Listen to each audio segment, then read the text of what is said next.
peut-être jeexalee parce que tey on est à 3 mois d'une Coupe du Monde où le Sénégal quand même certainement ira avec beaucoup d'ambition. On a un statut entre guillemets à défendre, celui de champion d'Afrique, et pourtant on sent que nos joueurs sont un peu dans des situations ambiguës. On peut en parler pour Pape Matar Sarr qui ne joue pas à Tottenham, qui est annoncé en prêt. On peut parler d'Ismaïla Sarr aussi, qui est à Watford. Malheureusement, c'est pas peut-être le club qui va lui permettre d'éclore. Am na ñeneen ak ñeneen ñoo xam ne ñu ngi ci ay situation Bamba Dieng. Est-ce que loolu tamit du yee inquiétude pour ñun en tant qu'observateur wala public wala voilà dirigeant du football sénégalais wala football moo demee noonu léegi. Bon, on peut pas dire que football moo demee noonu, mais en tout cas c'est une grosse inquiétude parce que on parlait de compétition pour ñu yokk club yi. Donc un joueur il doit être en compétition pour pouvoir aussi attendre ñu koy jox mun ko réussir. C'est vrai qu'aujourd'hui wax naa ko sànq le passé n'existe pas dans le football, c'est le présent. Ouais. Parce que bu ñu naree xool le passé ils vont dire qu'ils sont champions d'Afrique. Tout à fait. Donc bu ñuy delloo rek donc Aliou Cissé les champions d'Afrique, je vous amène en Coupe du Monde. C'est vrai. Mais ça va être une catastrophe bu ñu ko defee. Maintenant, il ne faut pas qu'on se focalise aussi sur les champions d'Afrique. Il y en a d'autres.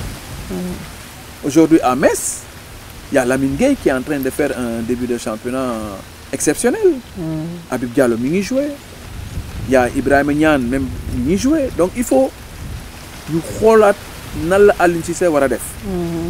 Maintenant, j'ai bon espoir que Cheikhou Kouyaté dina signer. J'ai bon espoir que Ismaïla, même si Ismaïla on l'a pas transféré, il joue. Donc ce problème est réglé. Ouais. Pape Matar Sarr, j'espère que d'ici fin août, ses agents vont trouver la meilleure solution pour lui. En tout cas, l'entraîneur, d'après les dires, l'aime bien.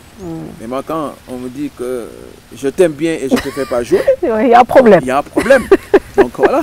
C'est un peu contradictoire. C'est contradictoire. Donc maintenant, connaissant l'entraîneur Conté, l'équipe qui gagne, j'aurais souhaité que Pape Matar Sarr parte en prêt dans un club où il aura au moins un temps de jeu. Ouais.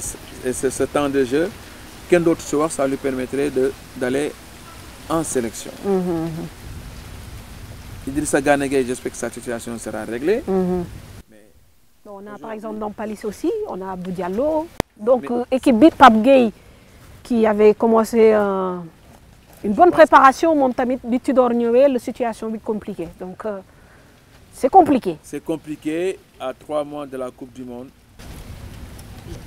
Et l'attente est énorme pour le Sénégal. Surtout.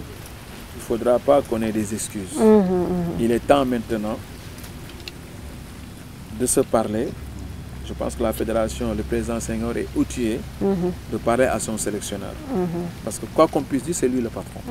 Parce que s'il y a des failles, il sera le seul responsable. Donc il est temps qu'aujourd'hui, nous démarrons notre équipe nationale.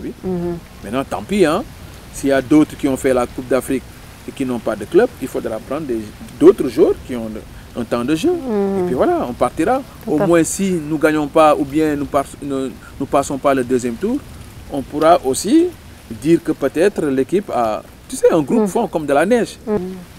Donc il faut se préparer en conséquence. Le dernier mot appartient à Aliou Cissé. C'est à lui. Nous avons un entraîneur. De jauger. C'est à lui. Il a été joueur.